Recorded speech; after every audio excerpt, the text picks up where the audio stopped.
So what if you're an audiophile, someone like me who's obsessed with sound quality and will spend lots of money for good sounding audio? If you like all the Fire Force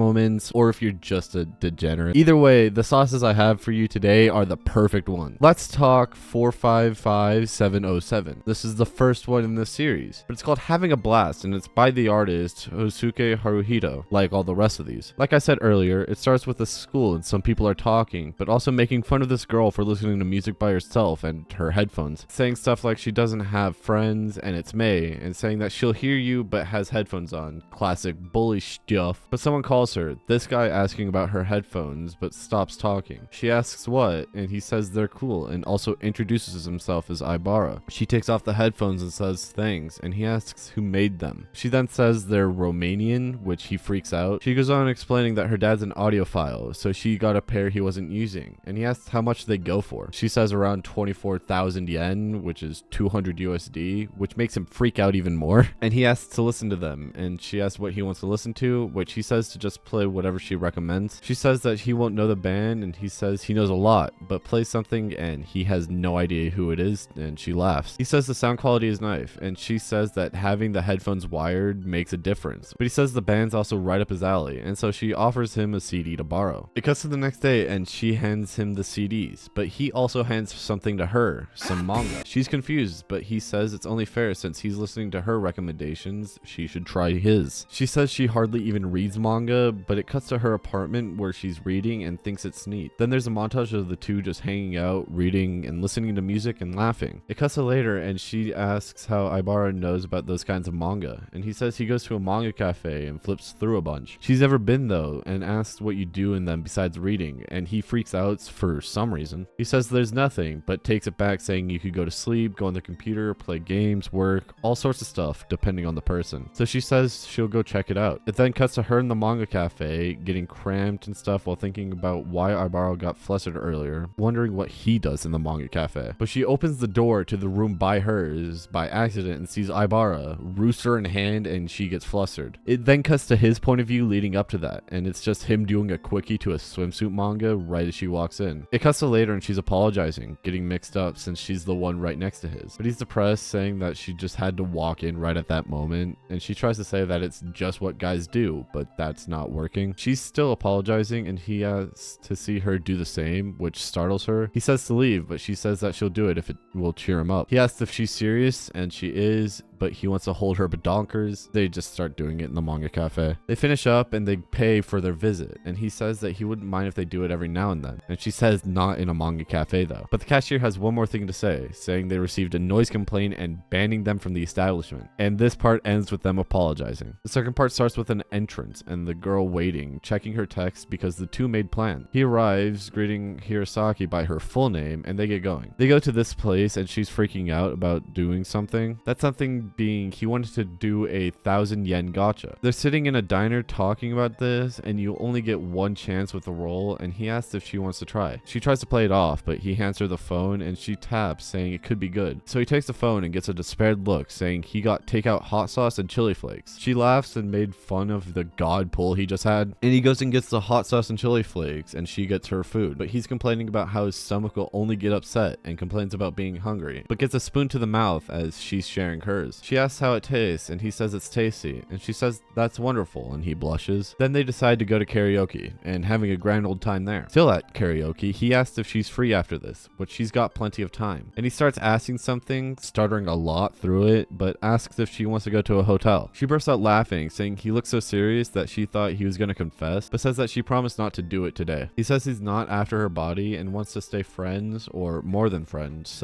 but she leans over and kisses him, and they do it at karaoke and get interrupted thinking they got caught, but it was just about their time. They finish up and confess to each other and go to pay and end up receiving another noise complaint and end up getting banned from there as well. And the second part ends with them apologizing. The third part to this has the two meeting up again, saying it's been a while since that last time. They traveled far away since it would be bad if their teachers or classmates saw them since they're going to a hotel. They pick a room and continue with that whole thing and do the absolutely deplorable act of hand holding, and they walk to their room, but get stopped by this guy asking if they're high schoolers, and it cuts to them walking in the rain since they couldn't get to the hotel. Though she gets cold and they decide to go find shelter. They stumble upon a hot springs and head in, then go to the hot springs down the road and see there isn't a mixed bath, which she teases him for, but they decide to be sensible and she goes in to change. He's in the bath admiring the rain, but she walks in that same bath and they do it there. They head back inside, return their towels, and are about to head home when someone yells at them to enter his office, and they get banned from there. In the afterword, the author says they want to create 3 more chapters to this, but for now, that's the end of the series. Overall, I rate this entire series a 9 out of 10. It's really good. The artwork is so good. The dialogue is kind of short,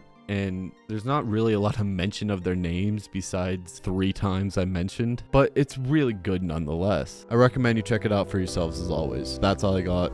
I'll see you in the next one. Attack on Titan, Tokyo Ghoul. These hentai babes make me drool. Hatsune Miku is great. She makes me masturbate. Fairy tale.